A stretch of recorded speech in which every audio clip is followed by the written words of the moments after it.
current weather emergency, the average low in Memphis for this time of year is about 33 degrees. The average high is about 51. Today, we have a high of 12 degrees. And we will not get above 32 until Thursday, and then we'll drop again until at least Sunday. So average snowfall for this time of year is normally about half an inch. And so far, we are looking at 4+ inches of accumulation over the past 12 hours, with a little more expected. Just one more nugget of information. Since 1875, we've only had 41 events of snowfall over 4 inches. But please know that the city of Memphis never closes. Our teams are out there working very hard right now to keep the residents of Memphis safe. We are on the job, and we'll continue to monitor and responding to the changing conditions. So I'm going to turn it over to Doug McGowan, the president of MLGW, and he'll give his update next. Thank you, Mayor, and good afternoon, everybody. I'm glad to report that all the MLGW systems are currently operating within normal limits. We have had some minor interruptions. We've had several water main breaks that our crews are actively repairing, but they haven't had any impact on the system overall, the availability or quality of water. If you've looked at our outage map, you see that occasionally outages are popping up. We had one of about 200 out in the Collierville area that's going on right now as a result of a car striking a pole and some wires coming down. Our crews are there to repair it, but I'm very pleased with their response. I'm thankful for them staying on top of those outages, especially in the very cold weather. Our gas supply is plentiful. We have lots of reserve. We have seen an increase in demand as people are using more gas for their heating. And so things are looking good right now. But I do want to harken back to what the mayor said. This is a historic period of cold in the depth of the temperatures, in other words, how cold they are and how long they are staying around. So this will go down as one of the coldest, longest periods we've had in a while. And that's what leads me to my next discussion, and that's about the impacts to both our water system and our electric system. So first with water, as I said, we've been relatively fortunate so far with only a small number of breaks. We have not heard any broad-ranging frozen pipe stories from residents or businesses, but that could change the longer things stay cold. It could also impact our water mains the longer things stay cold. And what you should expect is when those temperatures come back up on Thursday, that's when we'll start to see those leaks really manifest themselves. As the ground gives way, as it thaws itself, there may be some leaks that manifest. So we'll be paying attention to that at that point. But right now, we're in very good shape. For the electric system, again, there are no impacts to our local distribution, but as I mentioned in our last press conference, the depth of this cold snap covers a very large part of the southern United States. That puts a significant pressure on the electric generation system to meet the demand. We are seeing electric demand across the entire southern United States increase day by day. We anticipate that tomorrow morning it will be higher than it is this afternoon. Tomorrow night, on Tuesday night, it will be near its all-time high. And on Wednesday morning, we think it might actually reach its record high for our area. And so as I've talked to you about what we can do locally, as I watch that, if I think there is a need for us to collectively conserve energy, I will issue an energy conservation alert. And to remind everybody what that means, first of all, turn off that space heater that you have on your house because that's an energy hog. Second, turn off unnecessary lights, large appliances, and avoid using as much electricity as you possibly can. This is a voluntary measure to prevent something that would be mandatory, and mandatory would be rolling blackouts as a result of not conserving energy. So we're in very good position. TVA, who's our energy supplier, feels like they're in very good position, but if conditions change substantially, we could, and we don't conserve energy when I issue that order, then we might have to do something like that. Just want to double down and say tomorrow, sometime between noon and tomorrow evening is when I would first expect to issue that energy conservation order.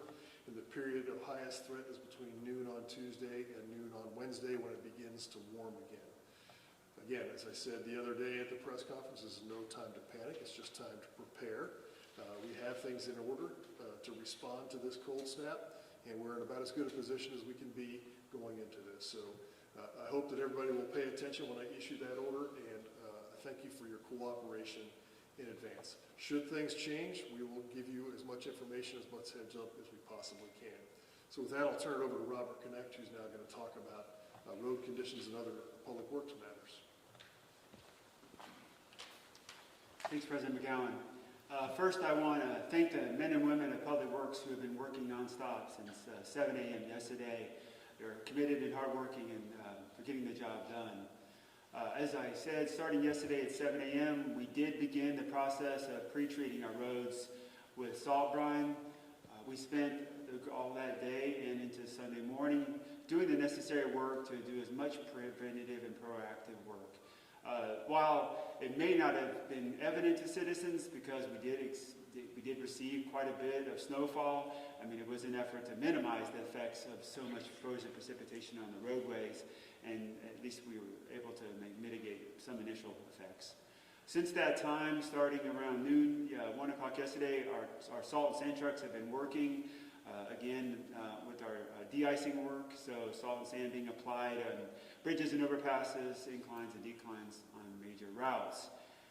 This morning at 7 a.m., we activated 15 plows to start removing and managing snow on roadways. That work will continue until the foreseeable future. Obviously, with the sheer amount of snowfall that has accumulated, it's going to take a number of days to clear at least one lane in each direction. We have utilizing all of our plows internally, and we have brought in an external contractor to help assist us in this effort to clear the roadways. I do want to be clear about one thing that most citizens may not be familiar with, and is as we plow roadways, we will create snow rows. And snow rows means that we potentially block up a driveway with snow. Unfortunately, that is an unintended consequence, and you may need to make your allowance for that if you plan to leave your driveway. So understand that it's something that has to be done, but it also has an impact to your driveway and need to be prepared for that. We will continue to operate, as I said, for the foreseeable future, both on snow and ice and plowing, in an effort to clear as much of the roadways as possible. We are closely working with the state of Tennessee in communication, as in coordination, as they are responsible and working not only on the interstate, but state routes. They prioritize state routes based on the size and the frequency of use. So you'll see that their production as well in our coordination together. At this time, I'm going to turn it over to Chief Davis with MPD so she can make her updates. Thank you. So over the last 24 hours, our dedicated staff at MPD have responded to at least 125 weather-related traffic accidents, stranded motorists, and are manning various designated warming stations as well. However, the current weather conditions still pose a significant threat on our roads and risk to our residents, and it's imperative for everyone to take the necessary precautions to stay safe. So we ask that today and this evening you limit travel. I know everybody's heard that over and over again. Limit travel and stay off the roads if possible, as driving in these conditions can be extremely dangerous for everyone.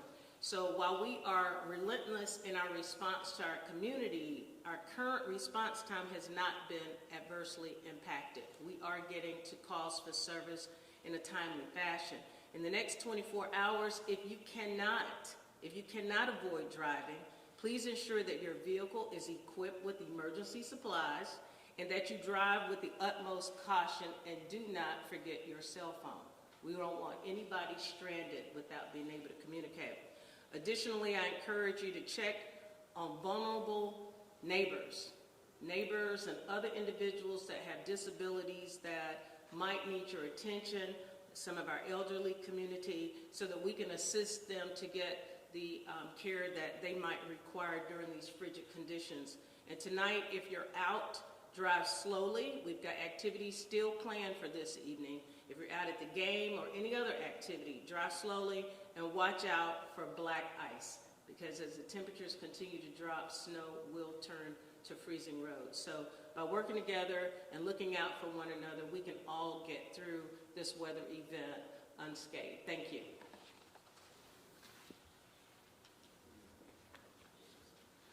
Good afternoon. I'm Greg Wayne with the Memphis Office of Emergency Management with the Memphis Fire Department. Talking about the snowfall, fortunately it looks like that this round of weather has moved out. We may see some flurries again throughout the day, but the major snowfall is over for us. That snow was measured at least 3 inches all across Shelby County. Most areas of Memphis reported 4 inches or greater, and the official count from the National Weather Service office within the city of Memphis at 2 o'clock was 5.2 inches of measurable snow there. Mayor Young talked about a plan Friday. You've heard some parts of that plan today, how it's being enacted. Another part of that plan was we sent communications back and forth all week, started meeting midweek. We met regularly.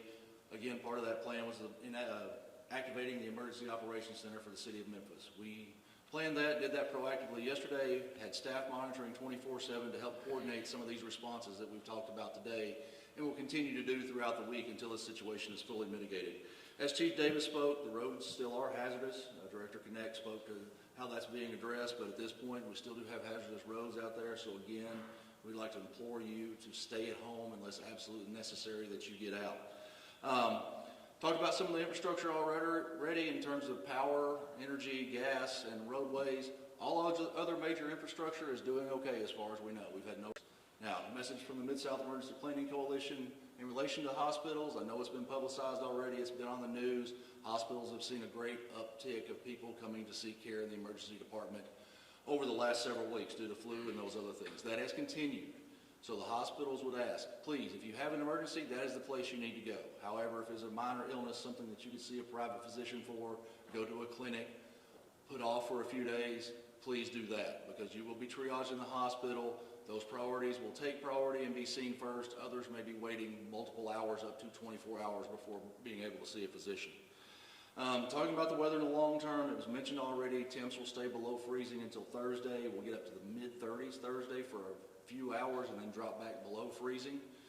Over the next few days, we're going to see teens and single digits for lows. And then Thursday, after we hit that high of about 35, 36, it's going to drop below and again will not reach above freezing through at least Sunday. At this point, it looks like Sunday will not get above freezing, so we're looking potentially at Monday before we see above freezing temps again after a brief period on Thursday. We've talked about warming centers. I ask you to check on your family, friends, neighbors, of course, any pets. If you know someone that needs assistance, get them assistance. Again, warming centers in partnership with our partners at the Hospitality Hub of Memphis. 150 Washington, that is the Hospitality Hub's location. They will welcome single women and women with children there. At 915 Chelsea at the Dave Wells Community Center, they're welcoming single men and couples there. Ample space available. We're working with other partners in the community. Should we have additional needs, we will roll out additional resources. But please make note of this, and if you would, media, please make sure this is translated appropriately because we have had some issues. The number for transport to the warming centers, this is only for warming centers, 901-297-1680. 901-297-1680. The standard number to MATA that is published for the public will not take you to this line that will get you a ride for a warming center. So we want to make sure that anyone needs it has the appropriate information. Thank you. Now I'll turn it over to Gary Rosenfeld with MATA. Good afternoon. Thank you. Naturally, in a situation like this, safety is our top priority during weather events that may create hazardous travel conditions. The Memphis Transit Authority has a dedicated team of safety professionals that are constantly monitoring the road network so that we can make the necessary adjustments and hopefully deliver more services to the public as conditions improve. We will be doing the following information is for services tomorrow, Tuesday. Fixed route services will continue to be suspended. On-demand services will also be suspended. Trolley services will be suspended. MATA Plus will be providing life-sustaining trips only. The transit centers will be open from 6 a.m. to 7 p.m. There will be information available there. Our customer service line will be available from 7 p.m. and can be reached at 901-274-6282. And as Greg said, transportation for warming centers can be ordered through 901-297-1680. Customers will be informed about service updates via the MATA website, our OmniAlert automated messages, social media, and we will certainly reach out to the news media as well. Information will also be available at mattatransit.com. You can follow us at Ride Matta on Facebook, X or Twitter, and Instagram. We'll do our best to share the information with as much notice as possible so that people can make the necessary plans, as we don't want people standing around waiting for buses for long periods of time in 10-degree weather. It's not safe. So that's one of our major concerns. But I thank you very much for your attention. And now we'll hear from the Hub.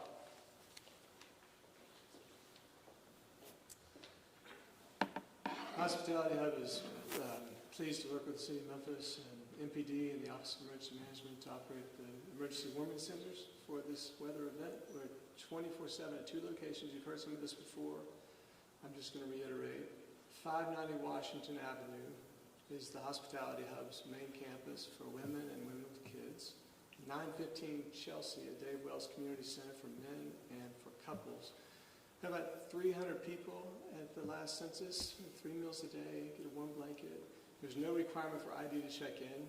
Come in. We will have some voluntary questions. Where did you sleep last night? What's your name? Just to help us do the best job that we can to manage your care. So we've got a great team working around the clock. I'm super proud of everybody. Folks have asked how you can help. It's a lot of people, so if you bring snacks, we need a lot of snacks, 240 snacks, or a case of water. Cases, not individual packages, will be helpful. Hats, clean gloves are helpful. Or you can go to the Hospitality Hub website, hospitalityhub.org, and see more about how to get involved and engaged. Thanks. All right, so we'll open it up for a few weather-related questions, and please speak into the mic so we can make sure that everybody gets an opportunity to hear you.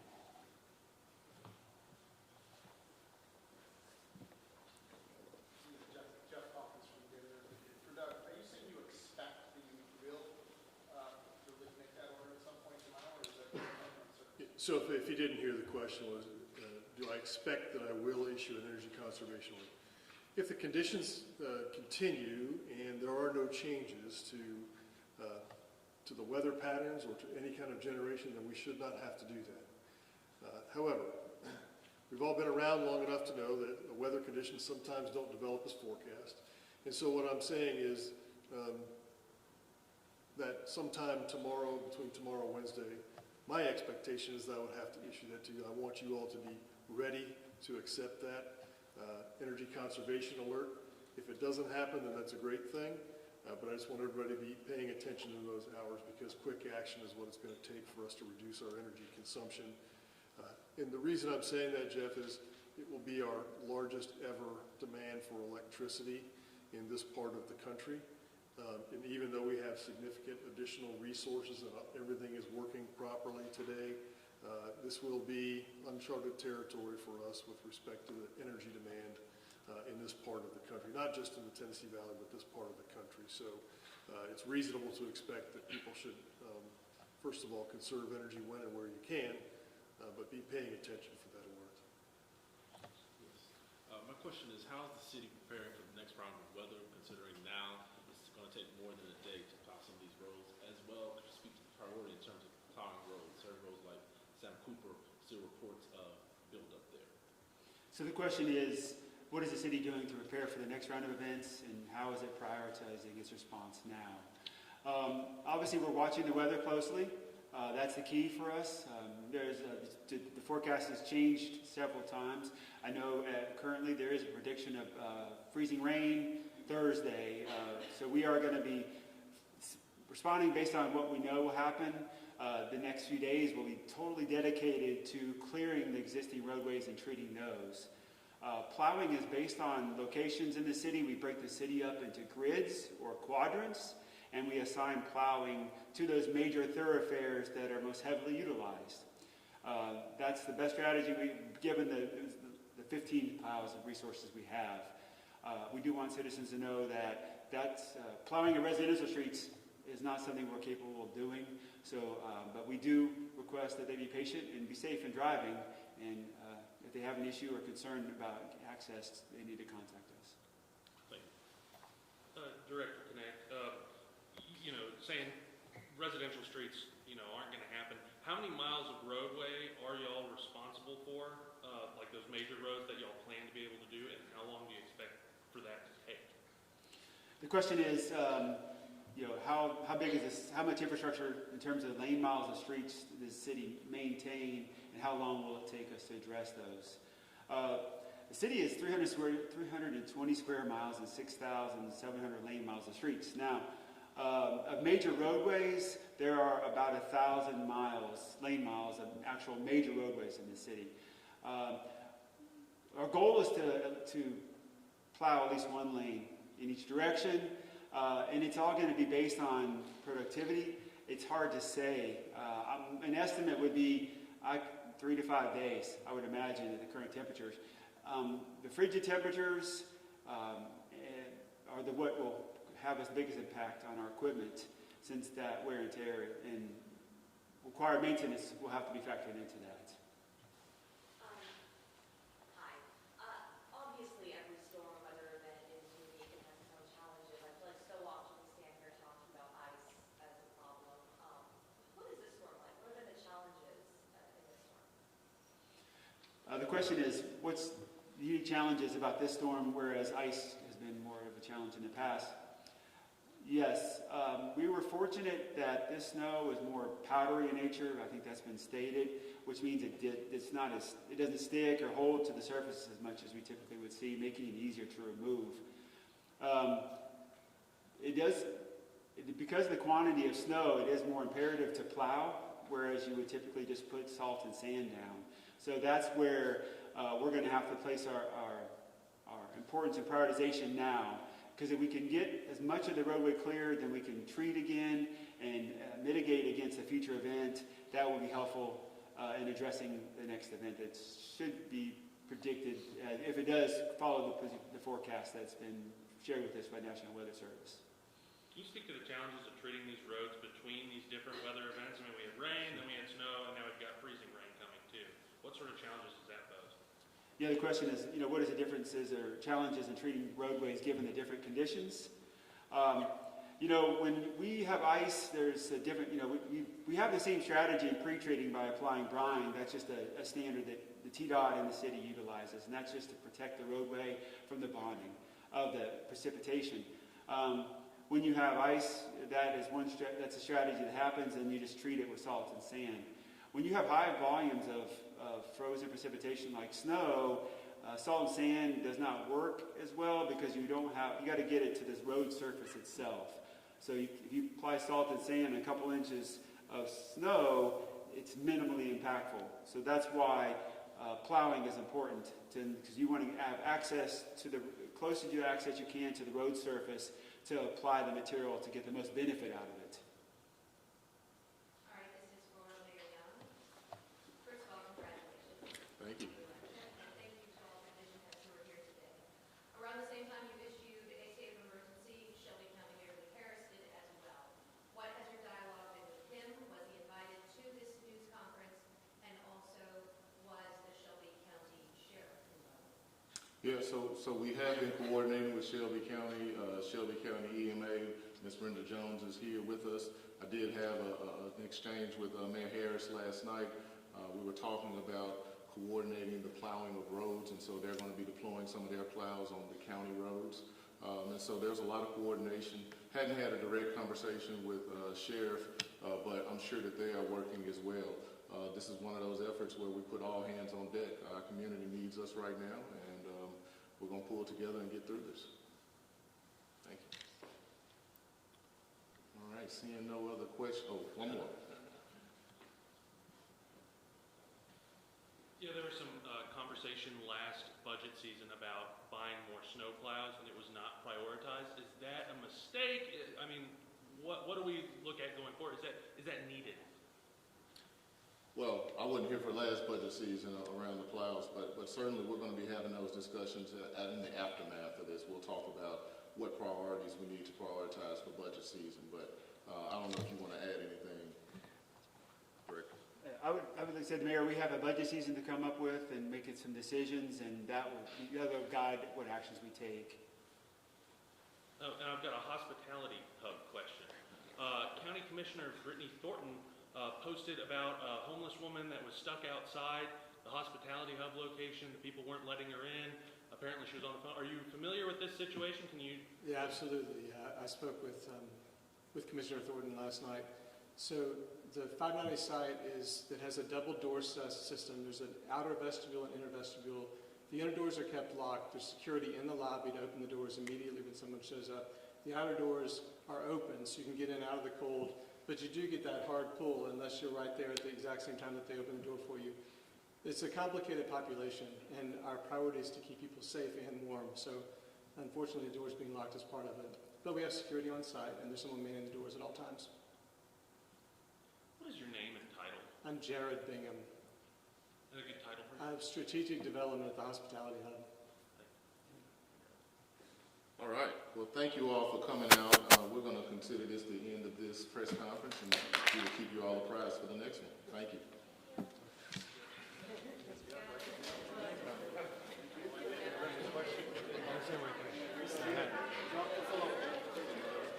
Like you did good.